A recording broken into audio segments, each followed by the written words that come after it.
அந்தந்த அவதாரத்திலும் அந்தந்த யுகத்திலும் எங்கெல்லாம் அக்கிரமங்கள் தோன்றுகிறதோ அங்கெல்லாம் அவதார புருஷனாக தோன்றி அக்கிரமத்தை அழிப்பதற்கு அக்கிரத்தோடு தோன்றி இறைதாயுகத்திலே ஸ்ரீமன் நாராயணனாக அவதரித்து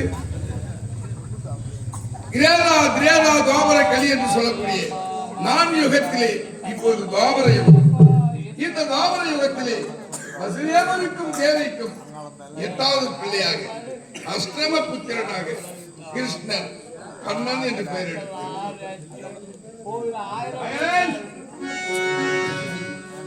வடமதுரை அரசாட்சி செய்து வரக்கூடிய எனது மாமன் கம்சபூபதி என்று சொல்லக்கூடிய அவனுக்கு 2 தங்கைமார்கள் ரோகிணி தேவகி என்று சொல்லக்கூடிய 2 தங்கைகள் திருமணமே வேண்டாம் என்று திருமணத்தை வெறுத்து வசுதேவருக்கு கட்டாய திருமணம் செய்து வைத்து அதிலே தேவகிக்கும் வசுதேவருக்கும் திருமண கோலத்தோடு கம்சன் காலகம்சன் நேரத்திலே ஒரு 8வது கனியை பார்த்து ஆசைப்பட்டு விட்டால் தேவையாக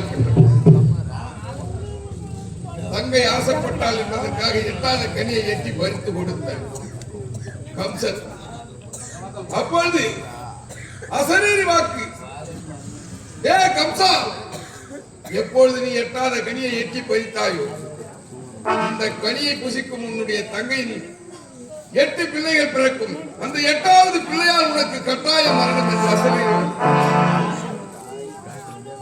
பார்த்தான் கம்சன். தங்கைக்கு குழந்தை பிறந்தால் தானே நமக்கு அழிவு ஏற்படும். தங்கையே அழித்து விட்டால் என்ன, என்று என் தாய் தேவகியை அழிக்க முற்பட்டார். அப்பொழுது என் தந்தை வசுதேவர் தடுத்து நிறுத்தி, கம்சா, இவள் என்னுடைய மனைவி.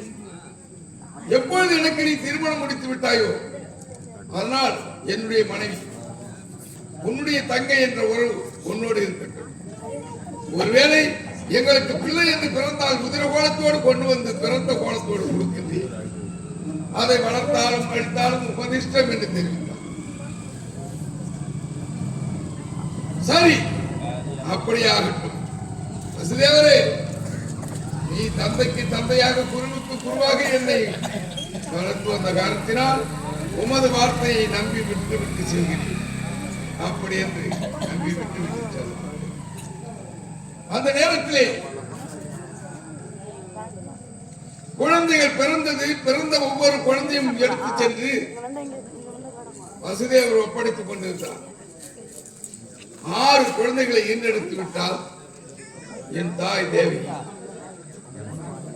அப்பொழுது அறிவு மந்திரி எடுத்து சொன்னான் கம்சனிடத்திலே, கம்சா, 6 பிள்ளைகளின் சிறைச்சாலையில் வைத்து வளர்த்து வருகிறார். ஒருவேளை இந்த குழந்தையில் எந்த குழந்தையால் உனக்கு ஆபத்து என்று எப்படி தெரியும்?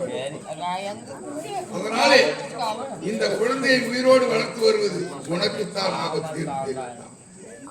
அப்படியா? நீ சொல்வது ஒரு வகையில் உண்மைதான் என்று நினைத்து அந்த 6 குழந்தைகளையும் ஒரே நேரத்தில் சிறைச்சாலை செய்து கொன்று விட்டான். அப்பொழுது என் தாய் 7வது கர்ப்பமாக இருந்தார். இந்த 6 குழந்தைகளையும் வெட்டி வீழ்த்திய காட்சியை பார்த்த உடனே அவருடைய கர்ப்பம் அப்பொழுது சிதறிவிட்டது. பார்த்தால் இந்த 7வது கர்ப்பம் காலாவதியான காரணத்தினாலே இந்த உதிரம் என்னுடைய பெரிய தாய் ரோகிணி வயிற்றிலே பலராமனாக பிறக்க வேண்டும் என்று செய்தார். அப்பொழுது ரோகிணிக்கு பலராமனும் தேவிக்கு 8வது பிள்ளை எங்கே பிறந்து விடுமோ என்று பயத்தினாலே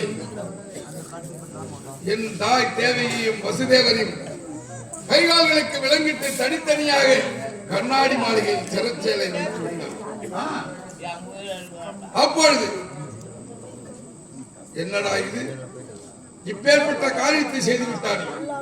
அப்படி என்றால் இவனுக்கு 8வது பிள்ளை பிறந்தால் தானே இவர்களுக்கு அழிவு என்று நினைத்து தனித்தனியாக பிரித்து கண்ணாடி மாளிகையில் கைகால்களுக்கு விலங்கிட்டு வைத்திருக்கிறார். இவனுக்கு தகுந்த பாடம் கற்பிக்க வேண்டும் என்று அப்பொழுதுதான் ஸ்ரீமன் நாராயணனாக இருந்தனால், வசுதேவரே, நான் தான் நாராயணன் பேசுகின்றேன். உங்களுக்கு 8வது பிள்ளையாக அஸ்ரம புத்திரனாக நானே கண்ணனாக வந்து அவதாரம் செய்ய போகிறேன். அந்த கம்சனை அழிக்கின்றேன். அப்படி என்று ஓரிரவிலே பிறந்து ஓரிரவிலே அப்பொழுதே வசுதேவரிடத்தில் தெரிவித்து, நான் இங்கிருந்தால் எப்படி மடமதனில் கொன்று விடுவான் கம்சன். ஆகியனாலே சிறைச்சாலை கதவில் திறக்கும்படி நான் செய்கின்றேன். அதோ யமுனை நதி கடந்து ஓடிக்கொண்டிருக்கிறது. அந்த யமுனை நதியை கடந்து அங்கே யசோதையம்மனிடத்திலே சென்று ஆயர்பாடியிலே என்னை நீ விடுத்து. யமுனை நதியாகப்பட்டது முன்வற்றி பின் சுரக்கும். 5 தலை சர்ப்பம் எனக்கு குடைபிடித்து வரும். அடாது மழை பெய்தாலும் என்னை கொண்டு போய் ஆயர்பாடியிலே ஒப்படைத்து விட்டு எனது தங்கை காளிகாதேவி அங்கிருக்கின்றாள்.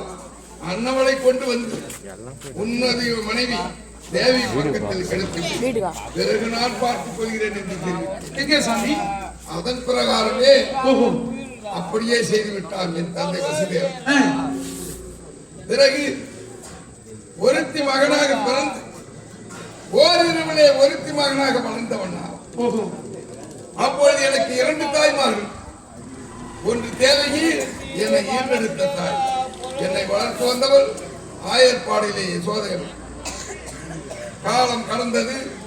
எனது அண்ணன் பலராமனும் நானும் யசோதையம்மன் இல்லத்திலே சீரம் சிறப்போடு வளர்ந்து வந்தோம். தக்க பருவம் வந்த உடனே அப்பொழுது ஆயர்பாடிக்கு புறப்பட்டு வந்து எனது அம்மான் கம்சனை நாங்கள் வதம் செய்து இப்பொழுது வடமதுரைக்கு என்னுடைய அண்ணன் பலராமனை சக்கரவர்த்தியாக அமர செய்து அன்னவருக்கு கீழ்ப்பணிந்து இந்த வடமதுரையை சாட்சி செய்து இருந்தாலும் திருமணம் திருமணம் என்று சொல்லக்கூடியது என்னுடைய ஆசை மனைவி பாமா ருக்மணி என்று சொல்லக்கூடிய இருவர்.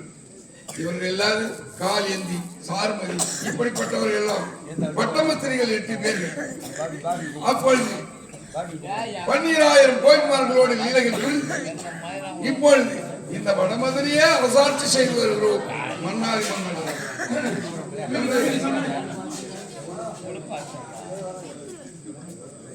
இருந்தாலும் எனது அண்ணன் அரசாட்சியில் அமர்ந்திருக்கின்றான். பலராம சக்கரவர்த்தியாக மன்னவருக்கு அறிவு மந்திரியாகவும் நாட்டை பரிபாலனம் செய்து வரக்கூடியவனாகவும் நான் இருக்கின்றேன்.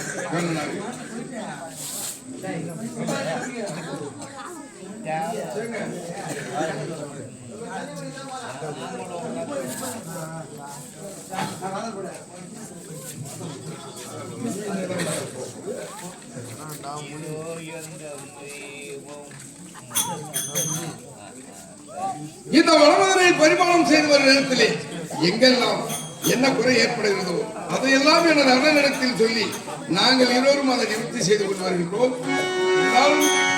இப்பொழுது சாத்தையை பார்த்துவிட்டு மீண்டும் என்ன நடக்கிறது என்று பார்க்கலாம். ஸ்ரீமன் நாராயணன்